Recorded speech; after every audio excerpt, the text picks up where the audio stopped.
Good afternoon. Just trying to get some trees down here, and just as I got started, the bottom dropped out and had a lightning strike. Just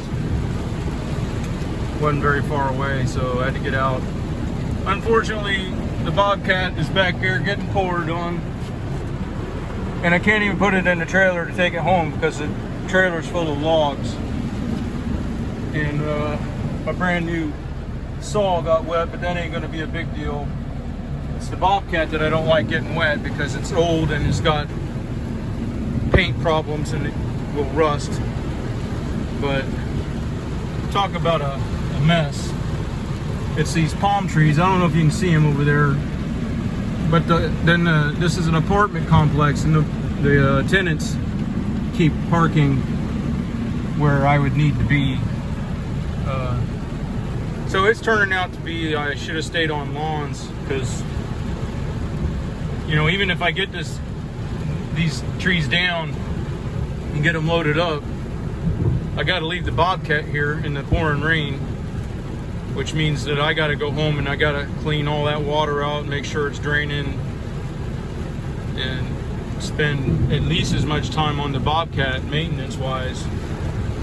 Because when I got that machine, that pan on the bobcat was full of dirt all the way up to the top of the hydraulic tank. So that's almost a foot deep of dirt packed in like concrete in and around all the wire looms, all the hydraulic lines.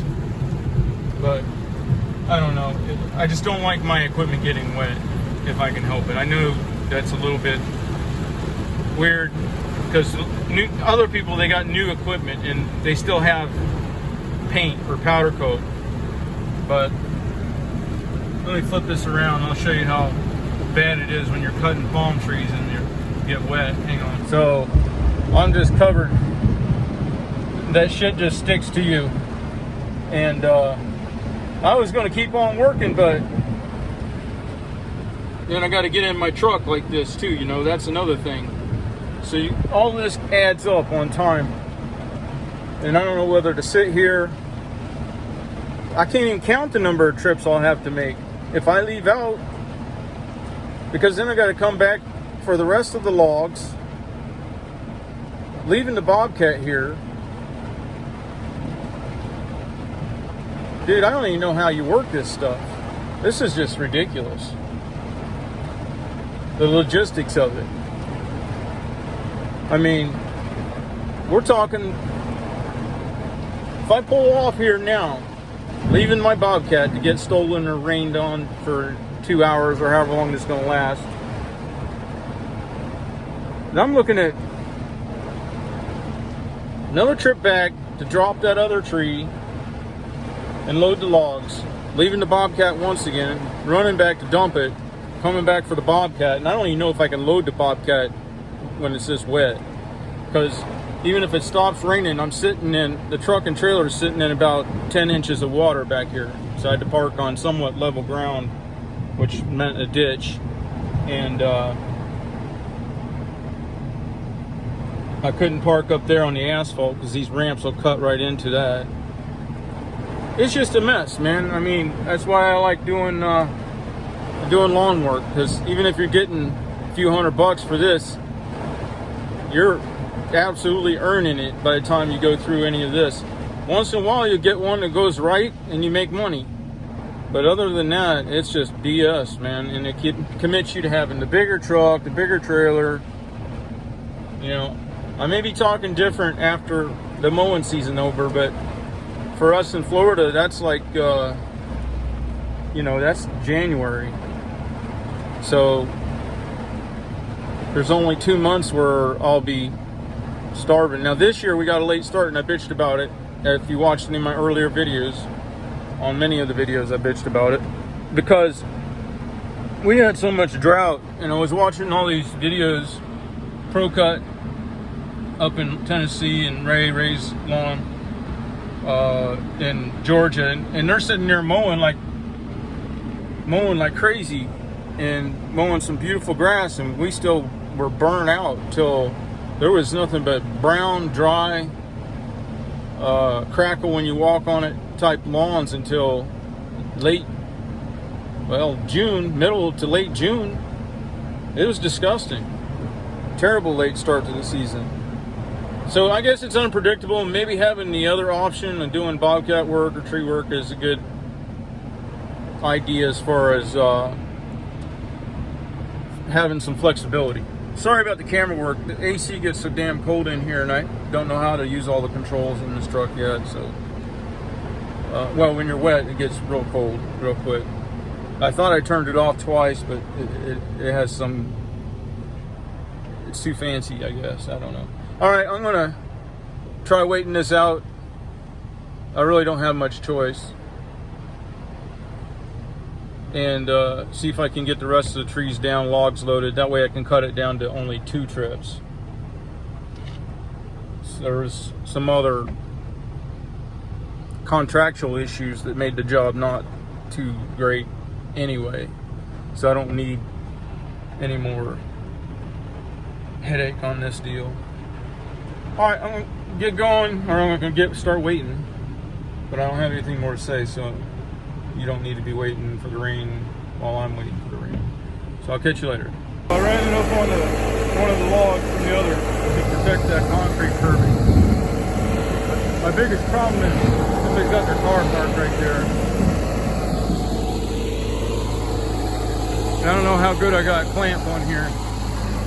Usually it clamps pretty damn good. I'd feel a hell of a lot better if that damn car wasn't there.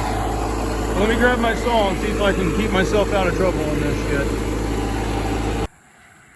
So the tractor's back in the truck. I had a lot of trouble because the tracks would get wet right here. I had to break out my little helpers here, which is extra pain in the rear, to keep the ramps from digging in because the approach angle is too steep. And I'd get up there and then the tracks would slide and then transfer the weight back onto the middle of the tracks, which is not good. But it's in there, and I was afraid of that when it was pouring. I was afraid I was gonna have trouble loading it. This trailer sits too high, and I don't know why they design them like that.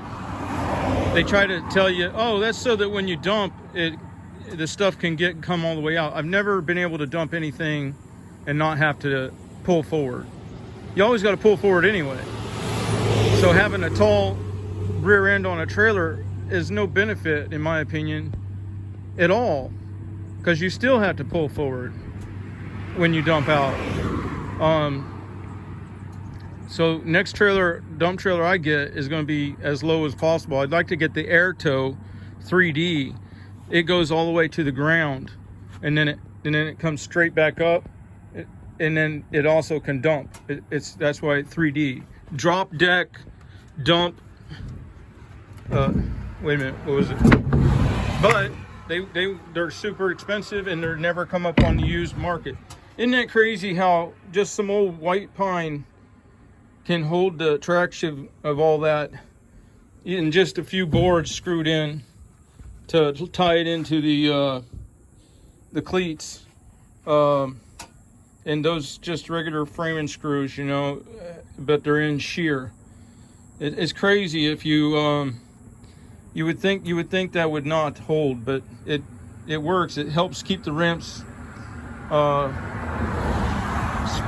spread apart at the right size, and it takes up this ridiculous. This is a design flaw.